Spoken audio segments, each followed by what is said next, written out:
రెడ్డి గారికి ధన్యవాదాలు చెప్తూ ఇప్పుడు పెద్దలు హరీష్ రావు గారిని మాట్లాడవలసిందిగా కోరుతున్నాను. అందరికీ నమస్కారం.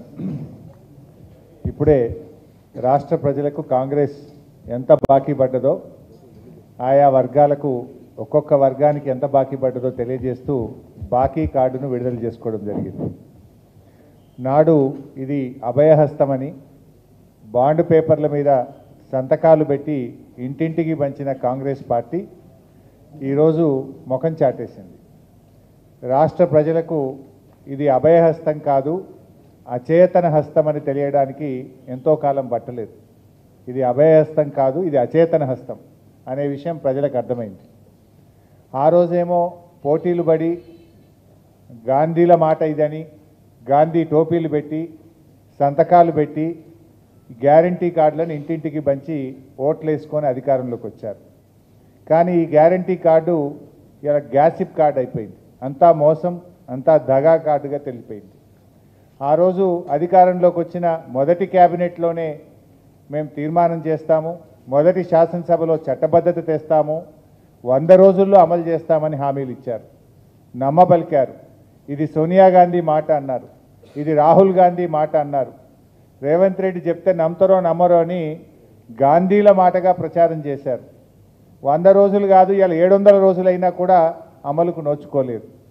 ఆ గాంధీలేమో ఇలా హైదరాబాద్కు రావకుండా ముఖం చాటేసింది. ప్రజలు ఎక్కడ నిలదీస్తారో, ప్రజలు ప్రశ్నిస్తారని ఆ గాంధీలు ఇలా హైదరాబాద్కి వస్తలేరు, ముఖం చాటేసినటువంటి పరిస్థితి. ఇలా రివ్యూ చేయాల్సిన బాధ్యత లేదా? మరి 6 గ్యారంటీలు అమలు చేస్తామని చెప్పాం, చట్టబద్ధత తెస్తామని చెప్పాం, ఇంకా ఎందుకు అమలు కాలేదని మరి ఆ రాహుల్ గాంధీ ప్రియాంక గాంధీ రేవంత్ రెడ్డిని అడగాల్సిన బాధ్యత లేదా అని నేను అడుగుతా ఉన్నా. మరి ఆ రోజు ఎన్నికల ముందు గల్లీ గల్లీ తిరిగిన గాంధీలు ఇవాళ ఎందుకు ముఖం చాటేస్తున్నారో రాష్ట్ర ప్రజలకు సమాధానం చెప్పాలని చెప్పి నేను అడుగుతా ఉన్నాను. ఈ రేవంత్ రెడ్డి గారు కూడా ఆ రోజు గ్యారంటీ కార్డుల కంటే కూడా రెచ్చిపోయి చెప్పిండు, అవ్వకిస్తాం కోడలికి ఇస్తామన్నాడు, ఇద్దరికీ పెన్షన్ ఇస్తామన్నారు, రైతుకి ఇస్తాం కౌలు రైతుకు ఇస్తాం, ఇద్దరికీ ఇస్తామన్నాడు. ఎన్నికల ముందేమో రజనీకాంత్ లెక్క మాట్లాడిండు, ఎన్నికలు అయినాక రేవంత్ రెడ్డి గజనీకాంత్ లాగా మారిపోయింది. ఈరోజు ఇవాళ ఇప్పుడు అన్ని కటింగ్లే, ఏది చూసినా కటింగ్లే పెట్టుండు. ఎట్లా ఉందంటే చీఫ్ మినిస్టర్ అంటే చీఫ్ మినిస్టర్ రేవంత్ రెడ్డి కాదినా, cutting minister, cutting master Revanth Reddy అయిపోయింది. ఈయన చీఫ్ మినిస్టర్ రేవంత్ రెడ్డి కాదు, కటింగ్ మాస్టర్ రేవంత్ రెడ్డి. 2 రకాల కటింగ్లు. ఒకటేమో కేసీఆర్ గారు ప్రభుత్వం ప్రారంభించిన మంచి పనులు, బీఆర్ఎస్ ప్రభుత్వం చేపట్టినటువంటి కార్యక్రమాలకు, భవనాలకు కానీ, ఆసుపత్రులకు కానీ, స్కూళ్ళకు కానీ, కాలేజీలకు కానీ, ఫ్లైఓవర్లకు కానీ, బ్రిడ్జిలకు కానీ, ఎస్టీపీలకు కానీ రిబ్బన్ కటింగ్ చేస్తుండిపోయి. ఒకటేమో రిబ్బన్ కటింగ్, ఇంకోటేమో కేసీఆర్ గారు ప్రారంభించిన మంచి పథకాలు ఉంటే వాటిలో కటింగ్ పెట్టుడు. Like Kalyana Lakshmi cutting, KCR kit cutting, nutrition kit cutting, CM breakfast స్కీమ్కు కటింగు, ఫీజు రియంబర్స్మెంట్కు కటింగు, బతుకమ్మ చీరలకు కటింగు, దళిత బంధు కటింగు, అన్ని కటింగులు పెట్టుడు. అయితే రిబ్బన్ కటింగు లేకపోతే సంక్షేమ పథకాలకు కటింగు. ఇంతకు మించి రేవంత్ రెడ్డి చేసిన ఏముంది మంచి కార్యక్రమం? ఇవాళ ఎందుకు 6 గ్యారంటీల మీద అసెంబ్లీలో మాట్లాడతామంటే శాసనసభ పెట్టకుండా పారిపోతాడు?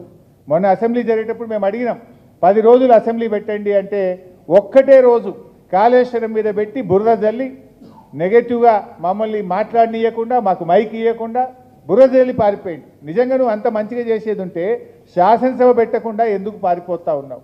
మార్పు మార్పు అన్నారు, మీరు తెచ్చింది ఏముంది? ఏ మార్పు తప్ప మార్పు లేనే లేదు. ప్రజలను ఏమార్చడం తప్ప రేవంత్ రెడ్డి కాంగ్రెస్ ప్రభుత్వం తెచ్చిన మార్పే లేదు ఈ రాష్ట్రంలో. అంతా మోసం అనేటువంటి విషయం ప్రజలకు అర్థమైంది. అందుకే మేము ప్రజల్ని కూడా కోరుతా ఉన్నాం, ఈ గ్యారంటీ కార్డులు తెలంగాణలోని ప్రతి ఇంటింటికి ఈ ప్రభుత్వం ఆ రోజు గ్యారంటీ కార్డులు ప్రభుత్వం పంపింది. ఈరోజు ఈ బాకీ కార్డులను ప్రతి ఇంటికి బీఆర్ఎస్ పార్టీ పంపిస్తూ ఉంది. రేపు పంచాయతీరాజ్ ఎన్నికల్లో కానీ, జూబ్లీ హిల్స్ ఎన్నికల్లో కానీ ఎవడన్నా కాంగ్రెస్ పార్టీ నాయకుడు ఓటు వస్తే, ఈ ఓటు కోసం వస్తే ఈ బాకీ కార్డు చూపండి, గల్లా బట్టి నిలదీయండి అని చెప్పి నేను ప్రజలకు పిలుపునిస్తూ ఉన్నా. ఎందుకంటే ఆ రోజు 3 నెలలు భద్రంగా పెట్టుకోండి, ఈ కార్డు మీకు చట్టబద్ధత తెస్తాం, 100కి 100% అమలు చేస్తామన్నారు. ఆ రోజు సోనియా గాంధీ గారే రాష్ట్ర ప్రజలకు లేఖ రాశారు, సోనియా గాంధీగా నేను మాట ఇస్తున్నాను, ఇవన్నీ అమలు చేయించే బాధ్యత నాది అన్నారు. ఏమైంది? ఎక్కడ పోయింది ఆ బాధ్యత? ఇవాళ ఎవరెవరికి ఎంత బాకీ పడ్డారు, ఇవాళ ప్రభుత్వ ఉద్యోగులకు మోసం చేశారు, 5 డిఏలు పెండింగు, పీఆర్సీ గురించి మాట్లాడే పరిస్థితి లేదు. ఇవాళ ఆటో కార్మికులకు 12,000 ఇస్తామన్నారు, పొట్టగొట్టారు, వాళ్ళను రోడ్డు మీదకి తెచ్చిన పరిస్థితి ఉంది. ఇందిరమ్మ ఆత్మీయ భరోసా అని వ్యవసాయ కూలీలకు ఇందిరమ్మ పేరు పెట్టిన ఆత్మీయ భరోసాకు కూడా ఇవాళ కటింగే పెట్టిండ్రు. మండలానికి ఒక ఊరికి ఇచ్చిండ్రు, మళ్ళీ అది కూడా బంద్ చేసిండ్రు. ఆ ఒక్క ఊరికి కూడా 2వ కిస్తీ ఇవ్వలేదు. మిగతా గ్రామాలకు మిగతా కూలీలకు ₹1 ఇవ్వలే. ఇందిరమ్మ ఆత్మకు శోభిస్తుంది. ఇందిరమ్మ పేరు పెట్టిన ఇందిరమ్మ ఆత్మీయ భరోసాకు కూడా కటింగ్ పెట్టిండ్రు. వ్యవసాయ కూలీలను కూడా మీరు మోసం చేసినటువంటి పరిస్థితి. మీరు మోసం చేయండి ఎవరిని? రైతులకు మోసం, మహిళలకు మోసం, విద్యార్థులకు మోసం, నిరుద్యోగులకు మోసం, ఆటో కార్మికులకు మోసం, ప్రతి వర్గాన్ని కూడా ఈరోజు కాంగ్రెస్ పార్టీ మోసం చేసింది. ఈ కాంగ్రెస్ మోసాల మీద, కాంగ్రెస్ మీద ఒత్తిడి పెంచి రైతులకు, రాష్ట్ర ప్రజలకు రావాల్సినటువంటి బాకీని ఈ ప్రభుత్వం మీద ఒత్తిడి పెంచి ప్రజలకు అందే విధంగా చూడడమే ప్రధాన ప్రతిపక్షంగా మా బాధ్యత. ఈ ప్రభుత్వం మీద ఒత్తిడి పెట్టాలి.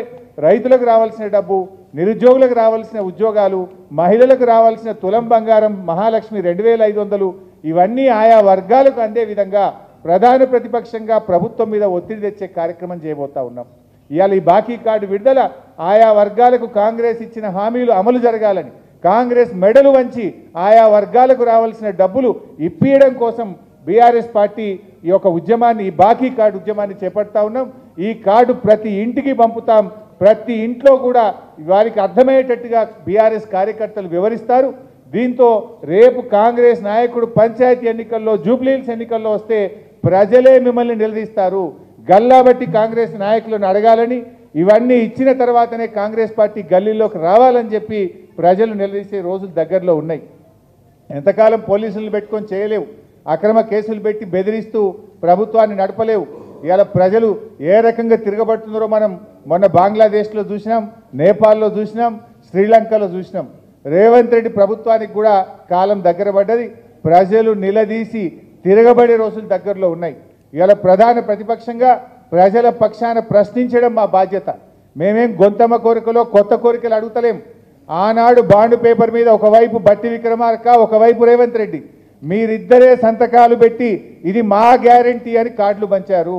గాంధీలు వచ్చి ఇక్కడ ఉపన్యాసాలు ఇచ్చారు.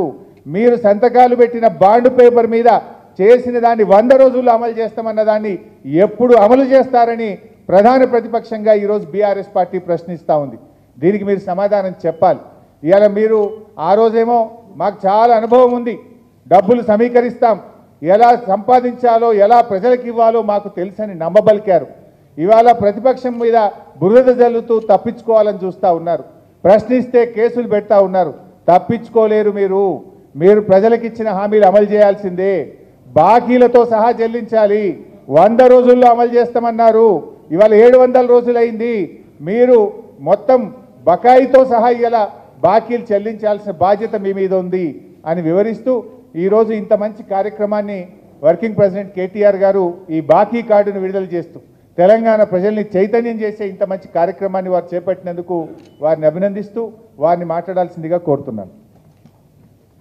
పెద్దలందరికీ నమస్కారం. మళ్ళొకసారి అందరికీ ధన్యవాదాలు.